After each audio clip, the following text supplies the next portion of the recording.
My name is Daniel Hayes, and I'm 38 years old. People around me think I have it all. Steady job, loving wife, 2 kids, but they don't know the truth. They don't know what I've done, or what I'm planning to do. It started a few months ago when I got a call from Maggie, my older sister. Her voice was trembling, and for a split second, I wondered if it was something serious. It was. "Dan, you need to come back. Dad's in trouble. Big trouble," she said, her voice barely above a whisper. I hadn't seen Dad in years. Ever since he disowned me for leaving the family business, I'd kept my distance. He never understood why I walked away, and I didn't feel the need to explain myself anymore. But now he needed me, and despite everything that had happened, I couldn't ignore that call.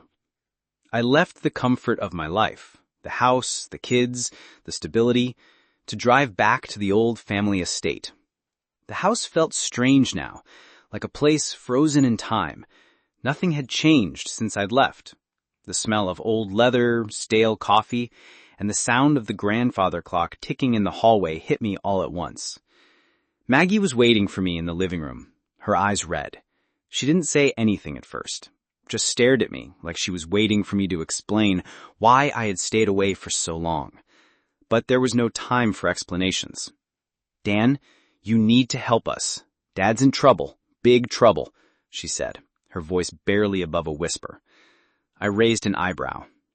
"What kind of trouble are we talking about, Maggie?" She hesitated, looking down at the floor. "The kind of trouble that involves dirty money, shady deals, and people who don't play by the rules. You need to help us, Dan. You're the only one who can." I wanted to argue. I wanted to say I had a family now. I didn't want to be dragged back into this mess. But something inside me, the part that still cared about the family, about what we once had, pushed me to act. "I'll help," I said, my voice firm. "But I need to know everything, and I need to know who these people are." Maggie's eyes filled with tears. "They're dangerous, Dan. I don't know if we can stop them." I nodded. I didn't like the sound of that. I had walked away from the business because I couldn't stomach the corruption, the lies, but now it seemed like the past was coming back to haunt me, and I had no choice but to face it. The next few days were a blur. I spent hours on the phone with old contacts, trying to piece together what was happening. Dad had been involved in some illegal arms deals years ago, deals that had apparently come back to bite him, and now those same people wanted something I couldn't understand. I met with one of Dad's old associates, a man named Victor, who had been part of the operation but had since disappeared from the scene. He was skittish, nervous, but when he finally spoke, his words hit me like a freight train. "Your father didn't just deal arms," Victor said, his voice low, looking over his shoulder like he was expecting someone to hear. "He's been laundering money for years, and now he owes them more than he can pay. If he doesn't deliver, they'll take everything, and that includes your family." I froze. My father had never told me about this. I had no idea that he had been involved in something this deep, this dangerous. The money, the deals, the risks, it was all a game for him. And now it was my turn to clean up the mess that he had created. I didn't sleep that night. I stayed up staring at the walls of my old room, trying to figure out what to do. I could feel the weight of the situation pressing down on me. There was no easy way out, and the more I thought about it, the more I realized that the only way to protect my family was to take a risk. The next morning, I drove out to the edge of town, where the meeting was set to take place. Part of me knew I was walking into the lion's den, but the other part of me, the part that wanted to prove myself, that wanted to show my family I was still capable of handling things, pushed me forward. When I arrived, there was no turning back. The building was old, dilapidated, the perfect hideout for criminals. I parked my car in the alley and made my way inside, trying to keep my nerves steady. I wasn't here to make deals. I wasn't here to play their game. I was here to end it. Inside, I saw him, Damien, the man my father had worked with in the past. He was a ruthless operator, the kind of guy who had no problem getting his hands dirty. His eyes narrowed when he saw me. "So you're the son," he said, his voice like gravel. "You're the one who walked away. and now you think you can clean up the mess? I didn't flinch. I'm not here to clean up anything. I'm here to take control. Damien smirked, leaning back in his chair. You're a bold one, but that's what your father always liked about you. He was smart. He knew when to walk away. But you're too naive. You think you can fix this? It's already too late.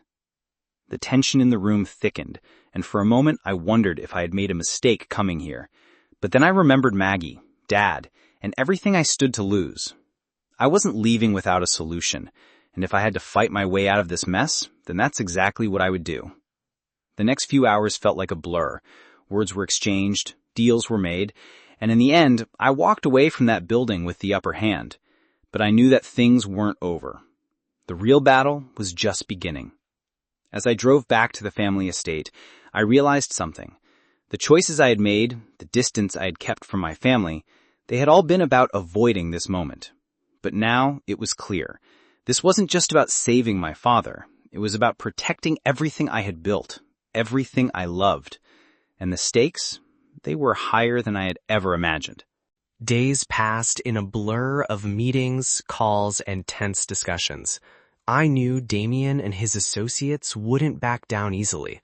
My family's safety was hanging by a thread, and I had only one chance to stop it. The final showdown took place in a dilapidated warehouse on the outskirts of town. Damien was awaiting for me, flanked by 2 of his men.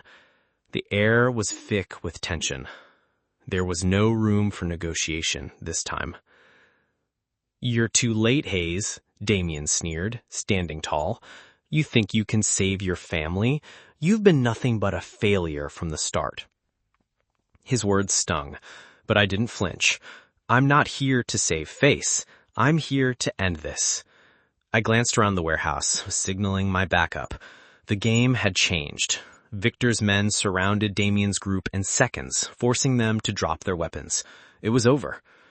Damien tried to make a final plea, but I wasn't listening.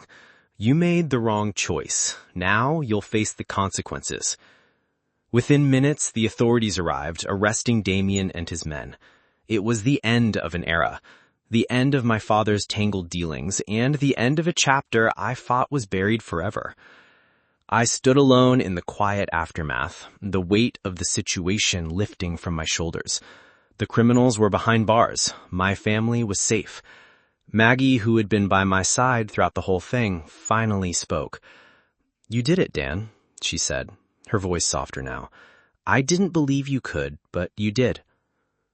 I turned to face her, the weight of the past 2 weeks pressing on me. "It wasn't just about saving Dad or the money, Maggie. It was about protecting what's left of us. We didn't need to say more. The past was behind us, and the future, whatever it looked like, was ours to face. I had made the hardest decision of my life, but in the end, it was worth it. The family was safe, and I had reclaimed control of my life. As I drove away from the old family estate, I realized something important. Family, no matter the scars, was the only thing worth fighting for. And that was the final lesson I would ever need to learn.